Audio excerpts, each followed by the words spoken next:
Halo Sobat YouTube, Assalamualaikum warahmatullahi wabarakatuh. Sobat YouTube sekalian, selamat datang kembali di channel kami.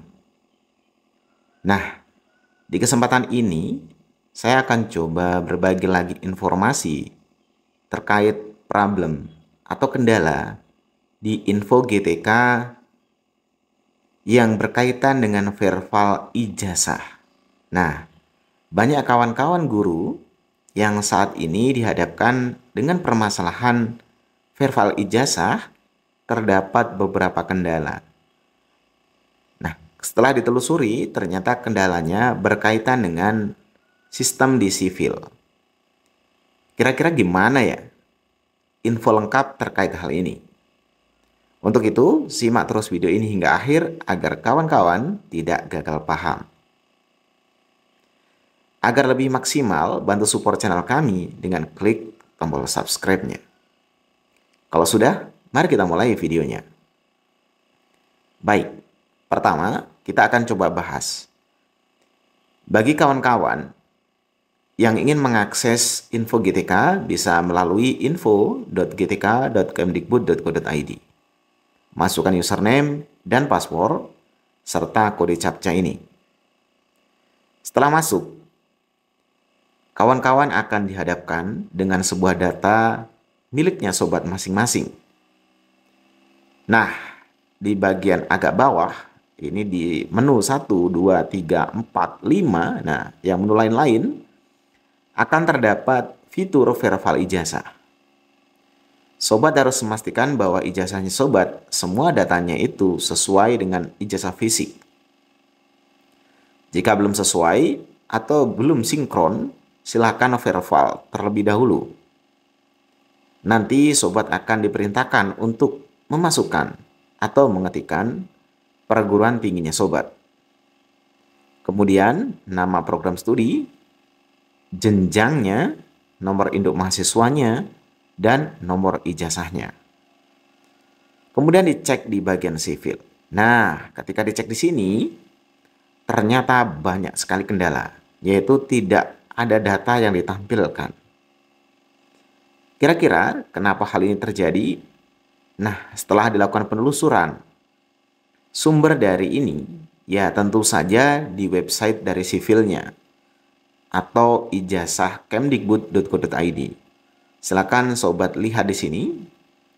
Kemudian sobat bisa melihat bahwa sivil ini adalah sistem verifikasi ijazah secara elektronik. Nah, sobat bisa menggunakan formulir verifikasi dengan memasukkan nama perguruan tinggi, kemudian nomor ijazah, terus angka pengaman. Ketika dicek, ternyata lagi ada kendala. Berikut kita akan coba contohkan, misalnya ya, perguruan tinggi. Kita masukkan Gorontalo misalnya.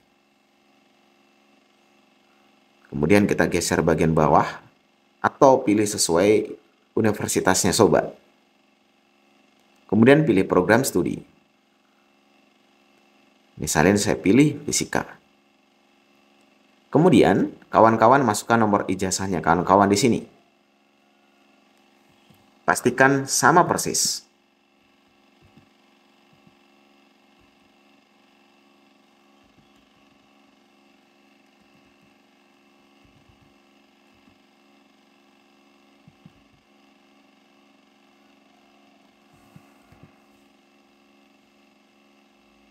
Kemudian silakan masukkan angka pengaman, yaitu dengan melihat angka ini, kemudian dijumlahkan.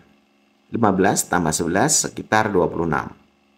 Jadi kita ketikkan 26.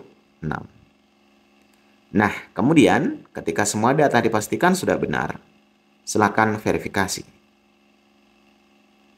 Sobat perhatikan, di sini masih loading. Kemudian muncul tampilan seperti ini. Halaman ini tidak berfungsi.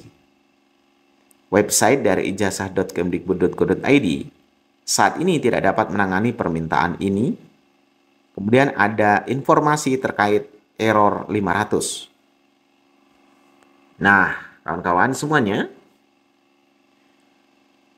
Hal ini sebenarnya kenapa bisa terjadi? Saya coba mencari informasi lewat Gemini. Sebenarnya apa itu HTTP error 500? Ternyata adalah sebuah internal server error atau error di server internal.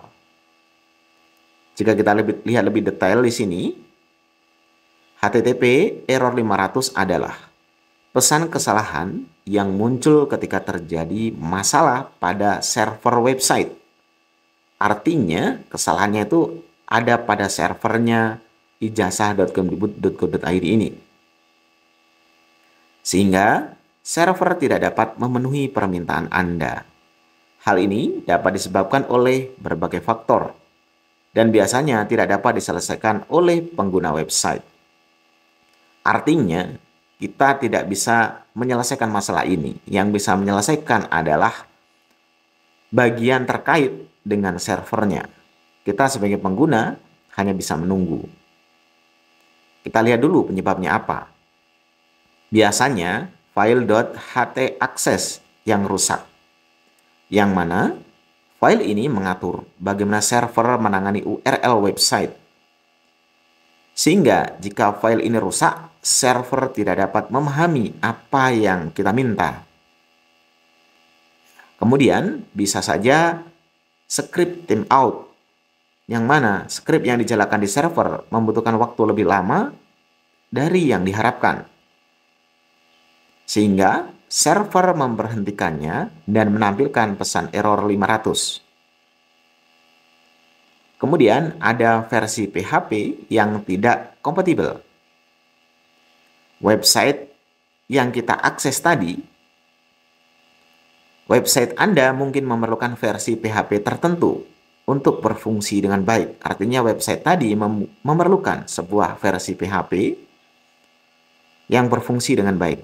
Nah, jika website tadi menggunakan versi PHP yang tidak kompatibel, maka error 500 mungkin saja terjadi. Yang berikutnya adalah kesalahan izin file. File di website tersebut mungkin memiliki izin yang salah, sehingga server tidak dapat mengaksesnya. Kemudian, plugin atau tema yang bermasalah dan beban server yang tinggi. Nah, jika server Anda mengalami banyak trafik, maka server mungkin tidak dapat menangani semua permintaan dan error 500 dapat terjadi. Kalau kita lihat dengan baik, beberapa hal ini mungkin saja bisa terjadi. Saat ini memang terjadi banyak sekali trafik. Namun biasanya kalau trafik banyak, itu ada 1 atau 2 orang yang mungkin saja masih bisa mengakses. Hanya saja kita tidak bisa mengaksesnya sama sekali. Ibarat pintu sudah tertutup. Nah, kita coba periksa solusinya. Solusi pertama, periksa kembali. Coba muat ulang halaman. Terkadang error 500 hanya terjadi sesaat. Coba ulang muat halaman beberapa kali. Nah, ini yang disampaikan tadi. Pada saat gangguannya itu disebabkan karena trafik saja, itu biasanya ketika kita mencoba kembali lagi atau merefresh ulang halaman, maka akan normal dan bisa menampilkan. Tapi kita udah coba beberapa kali dan ternyata hal ini tidak berfungsi. Kemudian bisa menghapus cache dan cookies browser. Nah, hal itu mungkin saja menyimpan data yang telah lama atau usang sehingga menyebabkan error 500. Nah, coba saja menghapus cache dan cookies browser Anda. Nah, hal ini sudah pernah kita coba, ternyata tidak berfungsi. Kemudian, nomor 2 adalah memeriksa file dari log server. File dari log server berisi informasi tentang apa yang terjadi pada server Anda. Cari pesan error yang terkait dengan error 500. Nah, ini bukan bagian dari kita, karena kita hanya pengguna daripada website. Nah, yang bisa memeriksa ini adalah pemilik website atau pemilik servernya. Kemudian memeriksa file htaccess. Ini mungkin lebih berkaitan dengan pemilik server.